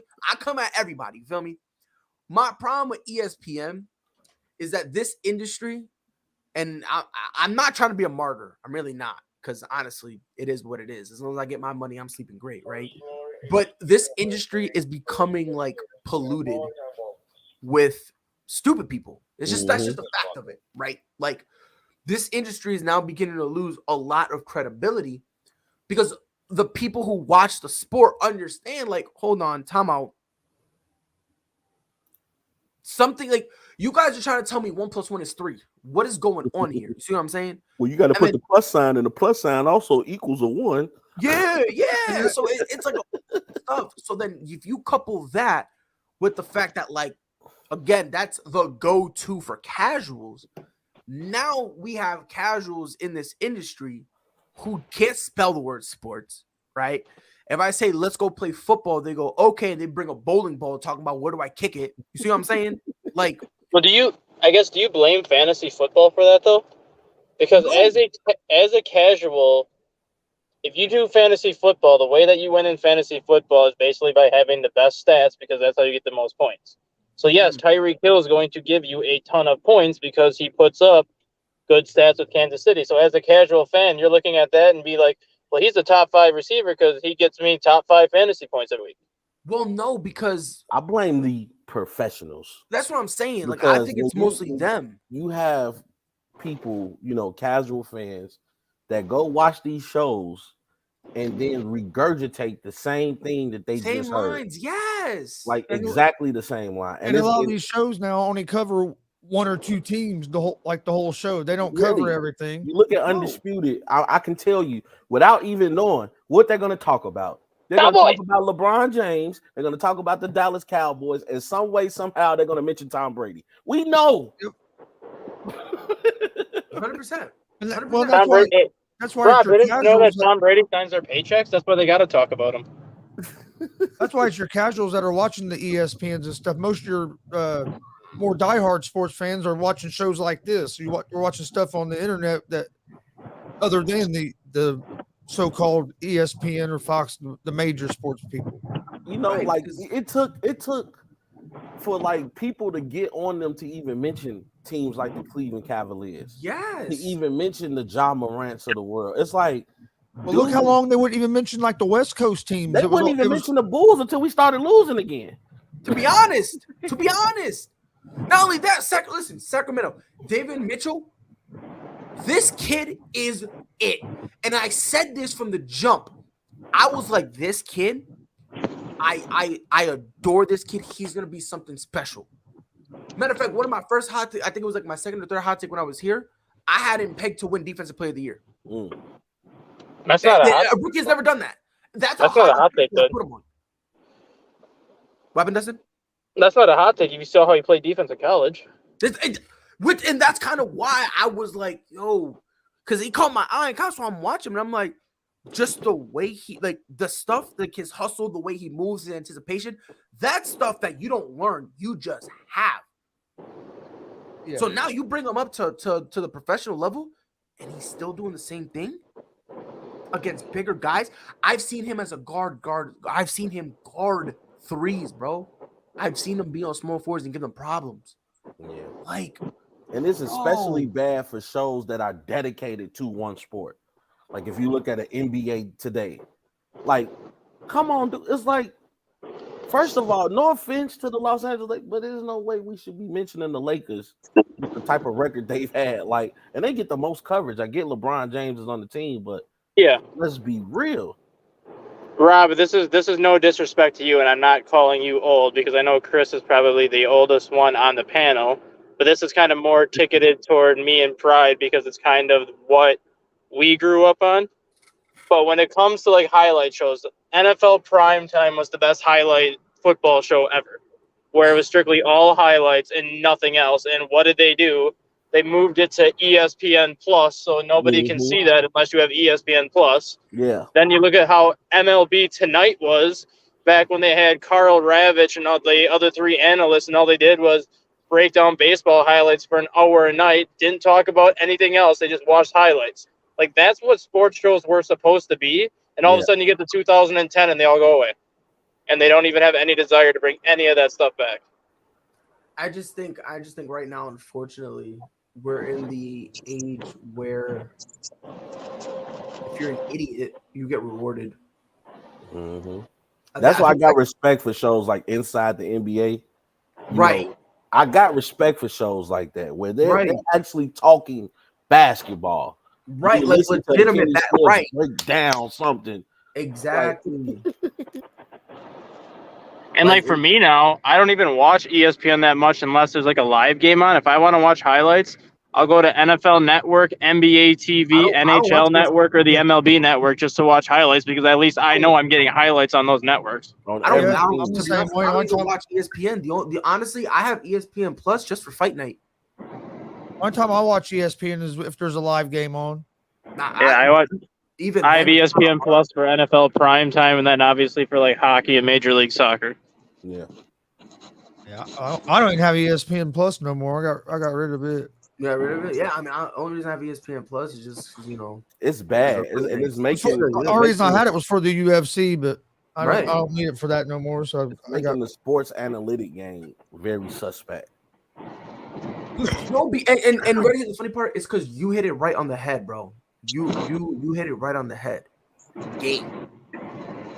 That's what it's becoming now. It's becoming a game. See what I'm saying? Like a lot of people, unfortunately, I'm gonna peel the mask back a little bit for this industry because I think this is a conversation that people need to have and understand, right? When it comes to sports, it's easy to be right. Yeah. It is by far the easiest thing in the world to be right when it comes to sports. It really is. It's not hard at all. It's always changing. Right. So, for example, right now, right? Who's the number 1 seed right now in the East? Miami, right? Okay, you're right. We're going to get you to ESPN. Chris, question. Who's the number 1 seed in the Western Conference? Phoenix Suns. Okay, we're going to send you over to ESPN. Dustin, question. Is the lockout still happening? No. Okay, boom. We'll send you to CBS. All right. Me, quick. Give me a sports question. Somebody. Is Tyreek Hill a top 5 receiver? No, he's top 1. Boom, roasted. Boom, there. I'm in ESPN. It's so easy to be right. It really is, right? The problem, though, Is LeBron James losing his hair?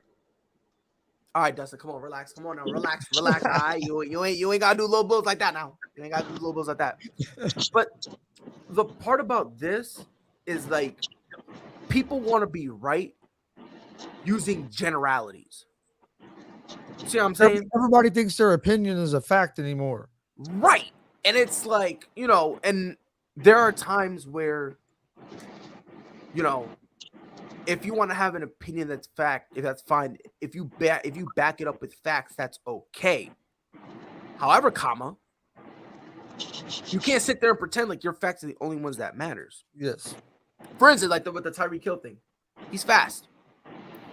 Name me one person who said he's not fast. Mm-hmm. Name me one person who said he's not a deep threat. I mean, Micah Parsons would have an argument with that since he beat him in the Pro Bowl. Well, fuck Micah Parsons, but Hey, Pride, you got issues, bro. I got some deep down issues, bro. I gotta go see my psychologist soon, bro. But my thing is, bro, is like, right, like he's fast, right? But the problem is, people act like he's the only fast motherfucker in the league. Like Jalen Waddle ain't fast, Jamar Chase ain't fast, Justin Jefferson ain't fast. Like we saw DK Metcalf chase down somebody that got an intercept. I mean, hawked him down. Yo, he caught Buda Baker and he had no business being there. He had no business being there. Like, see what I'm saying? Like, and on top of that, bro, like, and I said this before, bro, there's like multiple aspects that come to it, right? Like, for instance, like outside of speed, what does he bring to the table? Yeah. Like, my thing is, if I take away your speed, right? If I take away your greatest attribute and your worst attribute, what do you bring to the table still? That's what I do. Because I want to balance it, right? Because they What's threw his me worst off. And attribute?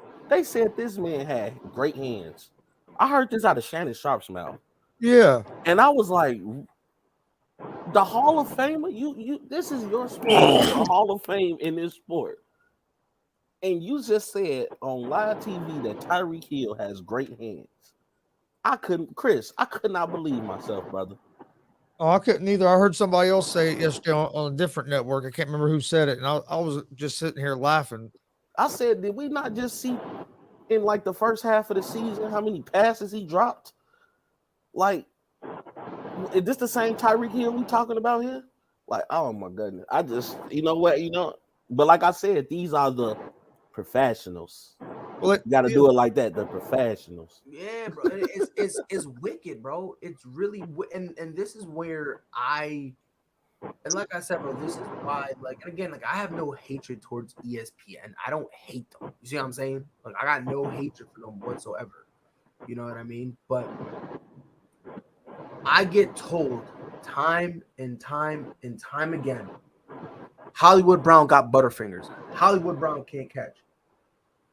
Guess what? Do y'all know how many passes he has dropped this past season? 6. 6 drop passes. This a man with butterfingers. Do you know how many Tyreek Hill has dropped? I think Tyreek Hill was at like 19 or 20, wasn't he? No, this year, just this year. This Just year? this year. I think he was at 19 or 20. No, he wasn't. I'll tell you right now. And Nathaniel, because he said Shannon Sharp should get fired. I'm not gonna say fired, but pull Kyrie, bro. Go on a sabbatical.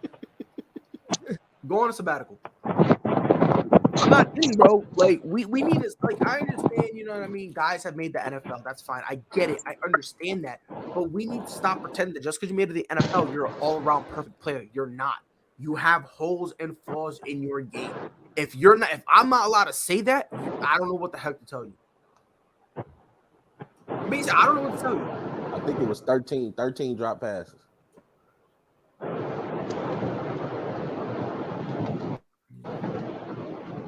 $13. Hey, but he has great hands.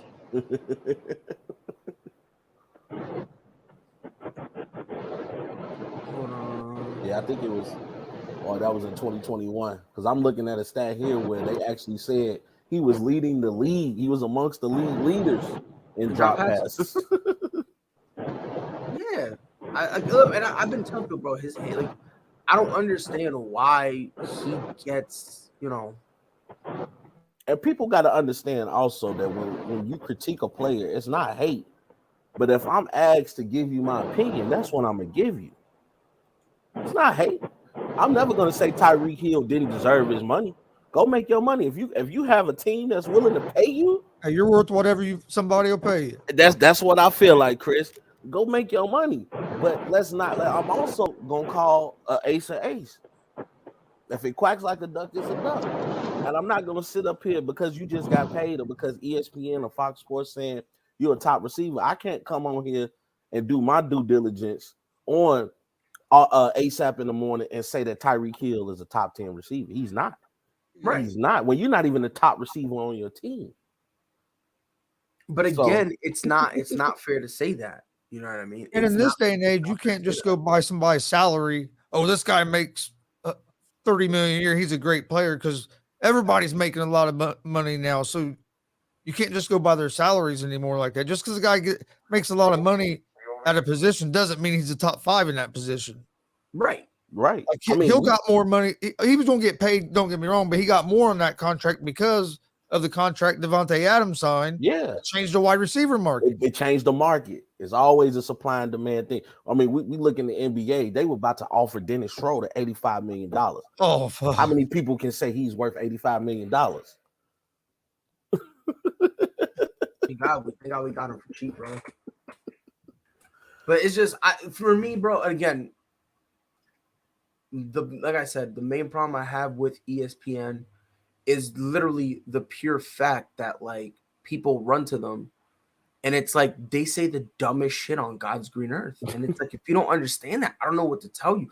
Like, at one point, I'm convinced ESPN is going to put out an article. They're going to put out an article and they're going to talk about, oh, yeah, you know, sky's purple. And guess what's going to be said tomorrow? If you really look up right now, see, it's purple, right? But you can't really see it purple because what's going on is the way the sun is reflecting off your iris, right? That shine is now reflecting off your pupil as well. So that now projects a false reflection of the sun. But we're supposed to be looking at the sky. Now, if you follow the sun down, what do you see? Grass, right? If you mix grass, which is green, by the color of the sun, which is yellow, what would you get? Greenish yellow, right? Greenish yellow is the same color as snot, right? Snot is bad. You know what else is bad? Thinking the sun is blue. This is the type of bozos we're going to be talking about, bro. Seriously. Oh, yeah. Hey, ESPN, bro. Let me ask you a question, Rob. With all these wide receivers getting paid, you let me know what you think, bro. All these wide receivers getting paid. Is Cooper Kupp going to be the next wide receiver to turn into a diva? Ooh,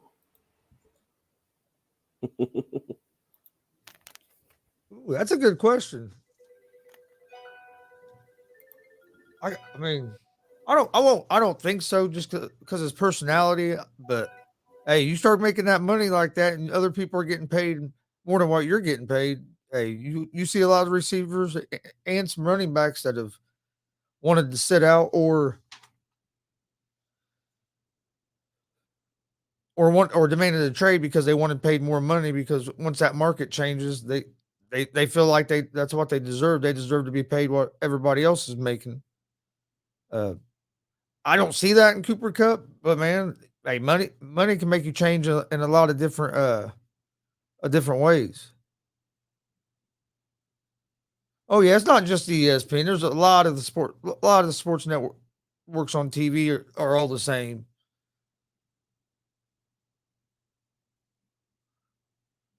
Like I think the Chiefs offered Tyreek Hill what they thought were what they could afford, which was a pretty good deal. I mean, he was still going to be one of the top paid receivers in the league. He just wasn't going to be. He wanted to be the top paid receiver, and he wasn't going to get that from the Chiefs. Yeah, I don't think Cooper Cup will become a diva.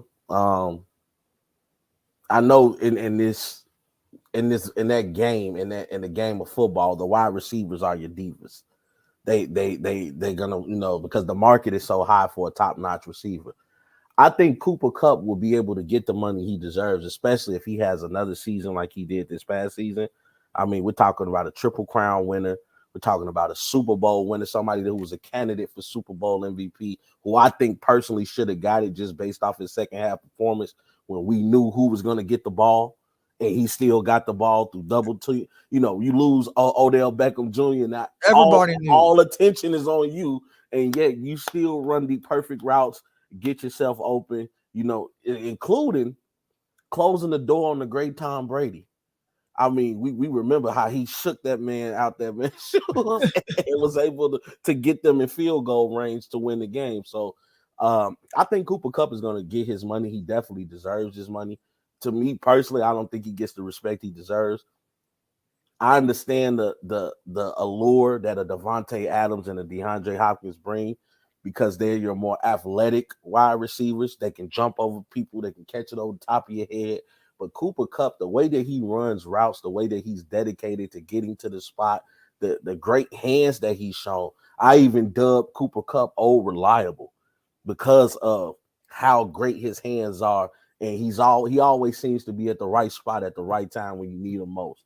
So Cooper Cup deserves his money. I don't think he'll turn into a diva. It's not in his nature. It's not in his demeanor. He hasn't shown me otherwise that he's gonna. But he definitely should demand money. He shouldn't cut himself short. But I don't think he'll go about it in a way that we've seen, like an Aaron Rodgers go about it, or some of your higher paid divas in the NFL. Do you think it's his size is the reason he don't get the respect that he deserves? I'm gonna be real with you. I think it's not only just his size; it's his color, because he's not he's not your typical great wide receiver. Typical wide receiver. Because if you look at your wide receivers, you think of like the Wes Welkers of the world. You think of the Danny Amendolas, the Julian Edelmans of the world. Cooper Cup has broken that mold and has put himself to be mentioned with the top black receivers, in the league. And I think a lot of people are letting that color barrier blind them from the fact that Cooper Cup is a top-notch receiver. I don't care about black and white. All I see is I know what I see, and I see that Cooper Cup is a top-notch receiver in the NFL. For me, it's kind of iffy. Because I think Cooper Cup might want to get paid more. I don't know if he'll end up. Look, we thought the same thing about Devontae Adams not being a diva, right? Yeah. And look what happened there. See what I'm saying? So it's kind of like, and the Rams with their salary cap stuff, it's going to be hard for them to give him a big contract. That's what I'm saying. It's going to be rough. It's going to be absolutely rough. You know what I mean? But hold on. I want to pull up his contract to see how long he's got left, because if I'm mistaken, I think this is his final year. Could be bugging though. Hold on, let's see.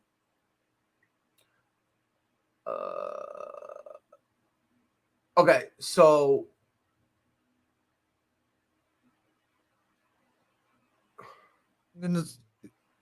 Somebody put he only had one great year, So- but also this is the best. He also got to play with the best quarterback he's had throwing him the ball for True. a while too.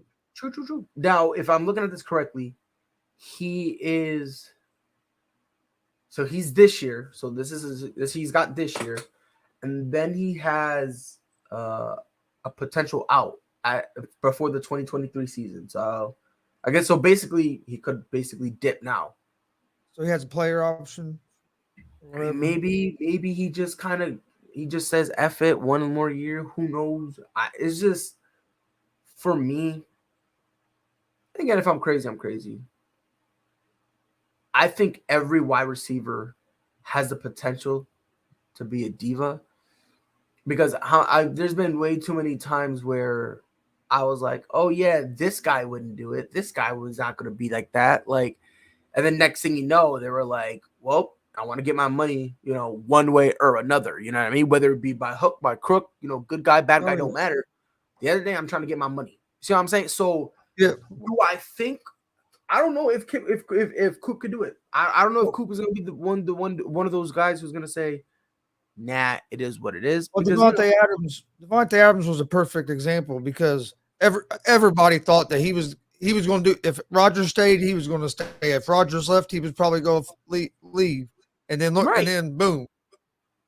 Right. So it's a perfect example. That money talks. It really do. It really do. And when it talks, sometimes it's telling you what to do. See what I'm saying? So when it does that, we got something going on. So I'm not going to say he's not. I'm not going to say it's impossible. I'm just going to go based on what's been happening lately. And I'm just going to say every wide receiver has a little bit of diva in them. I think right behind quarterbacks, I think wide receivers have the highest ego / diva drive in the NFL, right? I think it's like quarterback right here. And I think wide receivers are right here. Like, I think it's real close. You can even make an argument that they're the same. If you want to make the argument, I'm willing to indulge it. You know what I mean? Yeah. But I don't think he'll be with the Rams probably after next season because I don't see the Rams being able to pay him with the salary cap issues they have paying everybody else. Yeah, no, I don't think so. Yeah, because they just let Robert Woods go, but they bought in some talent. They brought in, was it Alvin Robinson, wasn't it? Yeah, Allen Robinson. Yep. Yeah, they give him, I think it was a 3-year deal. Which, I mean, not bad. And they haven't let go of Odell yet. Well, Odell's a free agent right now. Free agent. He's a free agent. I don't think anybody's really going to sign him. I think they're going to wait to see how he rehabs or whatever. Yeah. If I was Odell, I'd take off the year. I wouldn't. No, I wouldn't. No, I wouldn't. Odell could come over to the Colts. We need a receiver. We don't have I wouldn't go there. I would not, like, coming off an ACL. I would not go. Oh, there's people I'd rather have than Odell, but I mean, no, I see what you're saying. Like, but if I'm Odell, I go to a place where I'm like a number 2, like a number 2 or 3 receiver. Yeah. Right. That way, it's like Would you go to Kansas City? No way. No way. Playing with Mahomes, playing with Kelsey? I don't think so, though. Unless Juju's going to be a vertical threat. Yeah. You really want to do that? I mean, oof. Nah, I want to keep Juju where he's at, right? Routes. Exactly. Right. So it's like, I mean, if I'm Odell, I'll go to a situation. I mean, if he wants to go to KC, go ahead. But go to a situation where you're like the second or the third guy. That way, not only you can run, you can see how I feel. You're still getting some numbers. I got it. You know what I mean? So that way, you're not, bro. Where? He going to go play with Tom. You know what? Hey, I actually could see that happen. That Antonio Brown role. Yes. Because Chris Godwin is the number 1 receiver. And if it's not him, it's Mike Evans is the certified number 2. No, I think Mike Evans is number 1. No, he should be a number 1, but I'm saying the way that team is made up. I think Brady looks for Godwin first. Yeah. And then Gronk's probably going to come back. So he's going to come back. You put OBJ there, he could be the third. He could be the 3rd, 4th, 5th option. Tom Brady's in Gronk's ear right now, so right. I know you're sick of me, but give me one more. Come back for at least one more year, damn it. Right. I got a question for you, gentlemen. Maybe you guys could indulge me. You know, I've been labeled as a quote casual. So you know, it's a little casual. You know, Tyreek Hill, top 3. You too passionate about sports to be a casual, bro. You think so? You very passionate. That's why You you think talk so? all that shit. I don't think I'm passionate enough. I don't think I'm passionate enough. I don't think so. I think I need more. Uh-oh. I need. Who called you a casual? That's what I was getting at. Remember yesterday how I read that dude's message talking about yeah. how he's a great route runner or whatever. Yeah. One of his little butt buddies came to his rescue. He was like, "Leave him alone." And I'm like, "Don't be an idiot. The fuck you want me to do? Like if you're saying something stupid, the fuck? Like what? Niggas supposed to coddle you or something?" Hey, see, Like, the fuck? I know you live in South Carolina, but Right, that you just East need to- Coast came out. He said, "Say something stupid, B." You just need to post all your stuff from your inbox. So, because if we could just read that and be entertained, we'd be laughing our asses off just the comments Bro, back and y'all forth. would have, bro. Y'all would have. I don't care what no one says. Once you tell me Tyreek kills a route runner, bro, you lose credibility. I don't care what anybody says, bro. Because every time you say it, I'll be like, all right, show me what route on the route tree can he run? Every time you say Tyreek Hill, now I'll be like top five.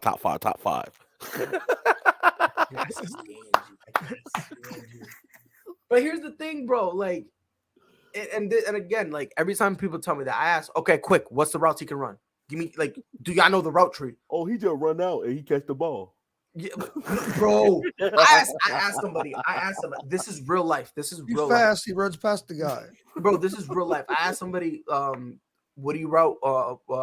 Like, you know, what's your best route? Because he said that. Oh, I'm so great at all things sports. I was like, all right, bet. He's like, I was a phenomenal. I was like, oh, for real? Yeah. I was like, that's what's up. What routes on the route tree you used to run? My guy was like, I played on a football field. There were no trees around. I'm like, all right. Oh, you almost made me spit out this water. I'm like, all right. I'm like, all right. This ain't real. I'm like, all right, settle down. I'm like, all right, relax, pump the brakes. Wait a minute. Nope. You said this seriously? That seriously was said? If I am lying, my internet go out, my laptop crash, and then there'd be a spark. And then my entire room gets engulfed in flames. It kills only me, and then the flames disappear so my children aren't harmed. Oh, Hey, see, these are the people that played Madden, and the only play they ran was the Hail Mary.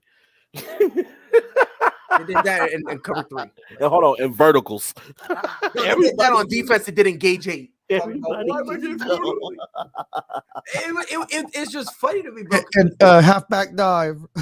Like these people don't know like what a route tree is, bro. Oh god. And I'm like, if you don't know what a route tree is, how can you tell me? If you don't know all of them, fine, whatever. It is what it is. But if you can't name me at least 4, then you should not be talking about the route tree.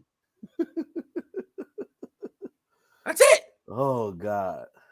But yeah, every time I say that, I ask him, I was like, okay, what routes he runs? And then all of a sudden, the conversation's not fun anymore. And I'm like, if you can't name me routes that he does that actually work, bro, like, you're an idiot. That's crazy. And then, I was getting yelled at, and they were like, you're a casual Cowboys fan. And I'm like, well, I'm a Pats fan, so lick my nuts, but it is what it is, bro. Like, okay. I'm starting to notice there's a lot of casuals that's Cowboy fans. 1,000%, bro. 1,000%. 1,000%, bro. Hey, we miss you, Jay. I think most Cowboy fans are casuals. They are. 1,000. They are. They don't know. If you're the same people every year that's saying our team has a team this year to get to the That's Super what I'm Bowl. saying, bro. Dak Prescott's top 5 quarterback in the Oh, league. my We're all God. set. Bro, I I'm had really somebody mad listen. about that ESPN list that they got this man top 10. I'm saying, bro, like, come on, bro. What are you doing? What are you doing? Like, what has Dak Prescott like out? They go by all of his. They go because he puts up good numbers, but watch the games. The It's in numbers they put garbage up in time. garbage time. And I was about to say, here's the thing about it, right? This is why people get mad at Kirk Cousins, because the for some reason people always say Kirk Cousins gets his stats in garbage time, right? That's the rumor that's going around, which, by the way, is not true at all. Kirk Not Cousins is true at actually all. a decent quarterback. He actually is. Now, is he top 10? I'm not saying he's No. top 10, but I'm saying put some respect on his name. Dang, that's all I've been saying, bro. And I'm like, time out, bro. The same narrative people have been trying to push on Kirk Cousins is the same thing Dak Prescott does. Same matter of fact, Dak Prescott will be the reason they're in trouble. I'll tell you like this: if you switch Kurt with Dak, Dallas might actually win a playoff game. They might even make an NFC championship game. I'm just saying. If you give weapons that they have, because Dallas has some weapons, and that's one of the things that blow. Like they kind of remind me of like the Minnesota Timberwolves. Like you look at the weapons on that team, and you like, why are you not better than what you are? Can you read this? If you can't run perfect routes, but you get open, what is a darn difference? We never said that he couldn't get open. We saying that people claiming that Tyreek Hill is a route runner is completely wrong. It's And a I'm difference answering, by the between way. outrunning people and running an actual route. Cooper Kupp runs routes. It's a route runner. That's a route runner. Right. He knows where he needs to be at. He knows when the ball is. That's a His route footwork runner. is impeccable. His brakes are clean. And as soon as and if there's any feints he does, he goes. He knows how to stop. He can come out of breaks in and out so easily, so effortlessly. His acceleration is there. These are some of the things you need to be a good the way route he runner. cuts. And his route running is so good that the quarterback can throw the ball before he even comes out of his break because he knows where he's going to be. He knows exactly where you're going to be. And by the way, someone says, "What's the damn difference?" The damn difference is, you want to know what? I can get open in 4 different ways instead of just 2. And again, he's not effective. That's the problem. He's not effective. He's not. He's fast. Whoop-de-doo. So is Usain Bolt. You never see him trying to pick up a football. He's fast. You put him on a route. The guy runs routes like he's a Snorlax, bro. All that speed, all that acceleration, gone. He runs. He goes, okay, out, in. Oh wait, interception because I was supposed to be over there. What? And honestly, I think his numbers are going to go way down this year because not having Mahomes. Mahomes, a quarterback that can create after the play breaks down, and that's when Tyreek Hill's at his best. Tua hasn't proved that he can do that in the NFL yet. And right here, the funny part, his stats are going to go down. And guess who they're going to blame? I'm going to blame Tua. All right, Rob, be safe, bro. But yeah, no, they're going to blame Tua. When, ironically, if he's such a great route runner, this is the best place he could be. Because if Tua can't throw long, that means he'll play short and he can just use his route running, his impeccable route running. Drugs are a hell of a thing, kids. Don't do it. I've been telling people, bro, don't do it. People don't want to listen, though. Yeah, all right. Chris, I try to be a good guy. I really do. You know? I really do try to tell kids, but just because there's a team that's willing to overpay for a guy doesn't make him a top 5 receiver. That's what I'm saying, bro. You overpaid for Dak Prescott. Does that mean he's a top 5 quarterback? No. But you overpaid Zeke. Does that mean he's a top? No. Go. Let me know how much Jonathan Taylor's making. Does that mean he's outside the top 5? No. No, he's on his rookie deal. He hasn't had a chance to get paid. That's what I'm saying. But since he's not getting paid, guess what? He's bad. And that's how a lot of casual fans look at it. Right. Like, you know what I mean? They say, oh yeah, Aaron Rodgers is better because look how much he's making. Meanwhile, Tom Brady takes pay cuts and wins. Huh. Weird.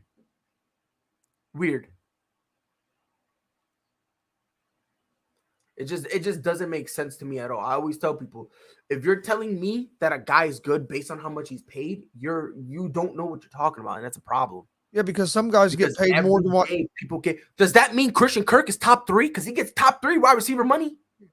And guys get paid like that because the market, somebody changed the market, and then players that really probably shouldn't get paid that much get that because the market got reset. It wasn't because of what they done as a player necessarily. I mean, don't get me wrong, they had to make some plays to get paid, but some of them get overpaid because the market got reset. So that's what they're going to get. And Devontae Adams changed the market in the wide receivers. Right. And but again, the problem that people need to understand, just because you change the market doesn't mean you're like an all-time great talent. That's not what that means. See what I'm saying? So that's kind of why like You know how many times I've You hit just the mark. walked away You hit from free agency or the mark or a trade market at the right time and was able to take advantage of it. Exactly. That's all it really is. But sports is hard to understand. It's really hard to understand, Like breaking down sports is hard.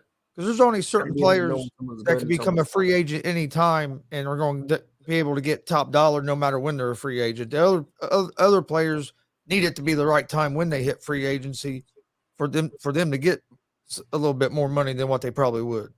Right. But again, he's fast, so he's top 3.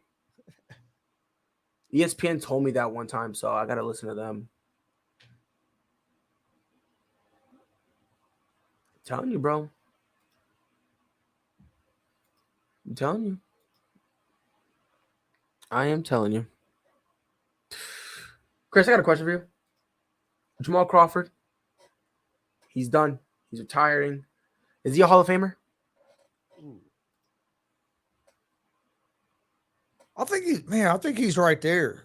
I had it wrote down because I talked about this the other day. Now I can't remember how many years he played, but he'd been in the league for a while. He hasn't played for a couple of years, so I thought he already retired, and then all of a sudden I hear that he retired. I thought he already did, but same. I thought he did too.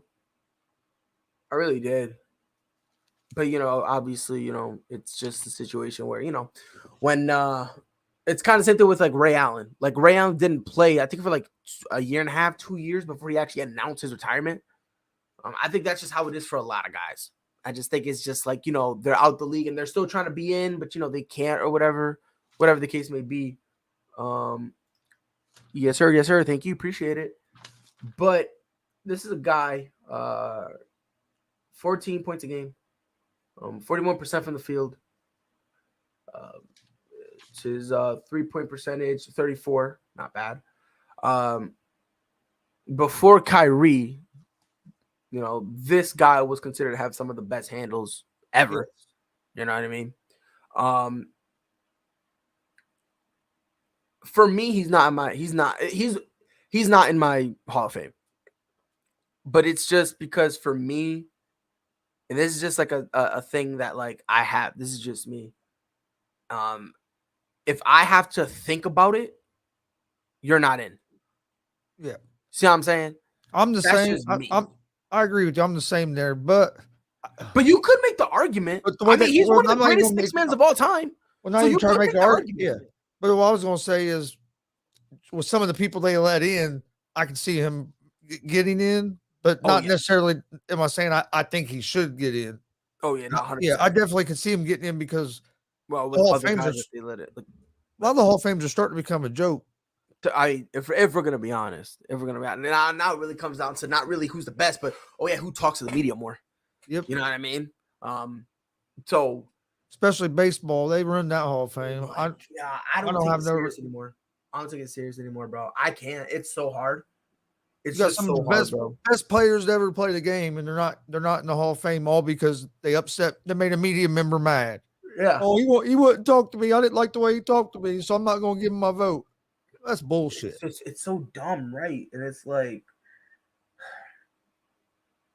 I'll never understand why they hold Barry Bonds, why they hold everything against them like that. When there were reports that the MLB, when they were dying, was encouraging players to juice up. That's what they were encouraging players. About. They were because it was saving baseball. It was bringing baseball back. The summer of love, that home run chase, bro. Like, dude, that's what got fans back. Yeah, bro. They were telling dudes, "Hey, yo, look, just do what you got to do." You know what I mean? I'm gonna look at this painting over here, and it's like. Yeah. That's why it makes me so mad that Bonds and Clemens and them guys aren't going to be in the Hall of Fame because, I mean, Clemens deserves to be in there. Bonds definitely deserves to be in there. Him and McGuire helped save baseball. And as much as MLB hates to admit it, because now they feel dumb. But my thing is, don't feel dumb. Don't. It's like my favorite My favorite all-time player. They're never going to let him into the Hall of Fame until he dies. That's Pete Rose. If you go by what he done on the field, he deserves to be in the Hall of Fame. And But here's he got banned for life because of gambling, and that commissioner didn't like him. Yo, Chris, you ready? The funny part. I'm a Red Sox fan, right? I'm a Red Sox fan. I love Boston. You know what I mean? That's everything Boston, right? I always said David Ortiz would be a first ballot Hall of Famer, right? But I always said it's gonna be interesting because David Ortiz is gonna be a legitimate test for the MLB because he got popped. He's a nice guy. He's lovable. You know, you want to go up and hug him. He got popped. He got caught. He pissed hot. There's not conjecture. There's not speculation. There's not me saying maybe. These are facts. It's recorded. Yep. They let him in first ballot without a shadow of a doubt. They literally didn't even blink an eye. Yep. And I'm like, meanwhile, y'all still hate Barry? I mean, yeah, you know, he was, you know, he was a bad guy. Okay, whatever. But and if you look at it, Barry Bonds had 2 Hall of Fame careers. If we're gonna be, because Pittsburgh, still from Pittsburgh to his first year, there was. Oh my! It became the best power hitter there was. Ooh. I mean, I've said this before, and I straight up believe it. His entire tenure with Pittsburgh and his first year in San Francisco, basically all that before you know, back when he was Skinny Barry, right? Yeah. If he just quit, he just said, you know what, I don't want to play no more. It is what it is. You know, I'm bored. You know what I mean? He walks away. He's a Hall of Famer. Yeah. Easily. Hall of Famer. But for some unknown reason, you know, we hate him. Hate him. I just don't. I would rather them come up and say, yeah, we hate him because he's a piece of shit. I'd rather y'all come out and tell me that. I would rather you guys tell me. And that's the same thing like what they did to T.O. in the NFL.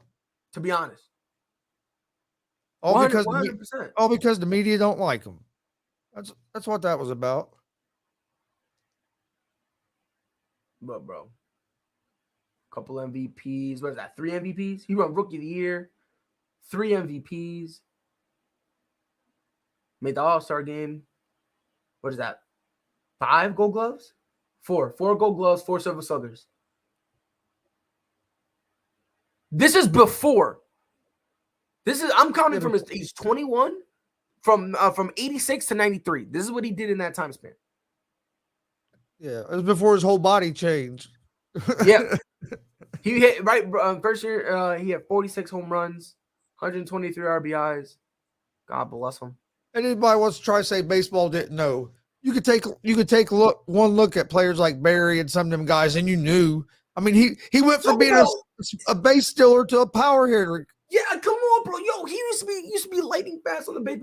Don't like. This is where I was like, bro. Don't you find this ever suspicious at all? Don't you find that suspicious, right? This dude, right?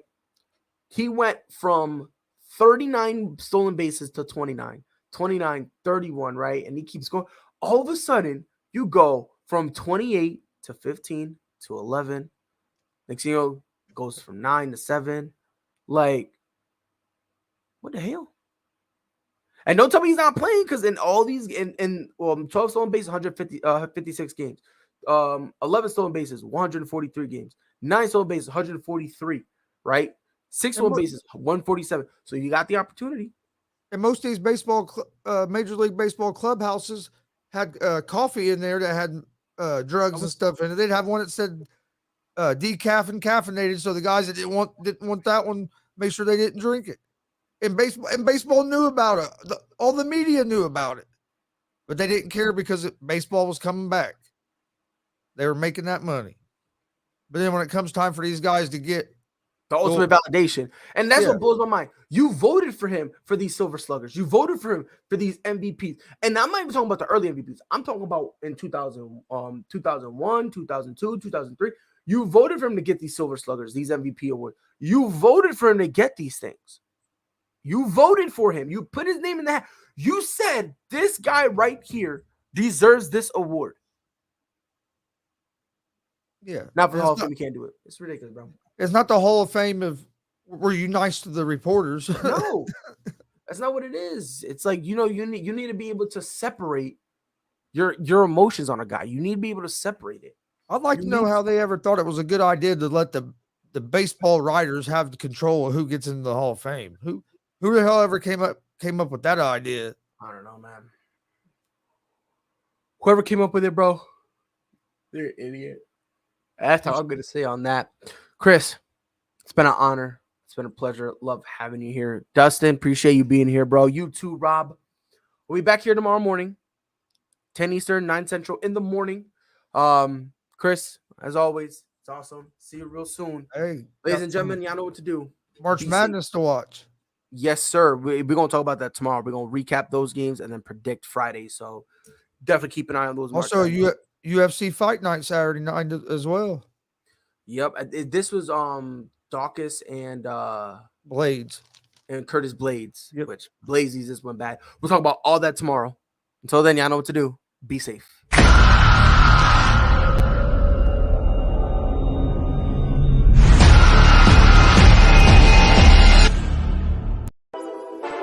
Whole sports all plays.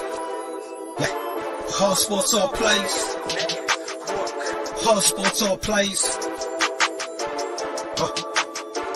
365, we making a plays. We talking the game, get you through the days. Great high in the court, the dime in the lane. Variety, topics, living the same. All presentation, sports information. Hitting the airways, taking the nation. All sport, all plays, like working your faces. Grace at the field, so tie the laces. Whole sports all plays.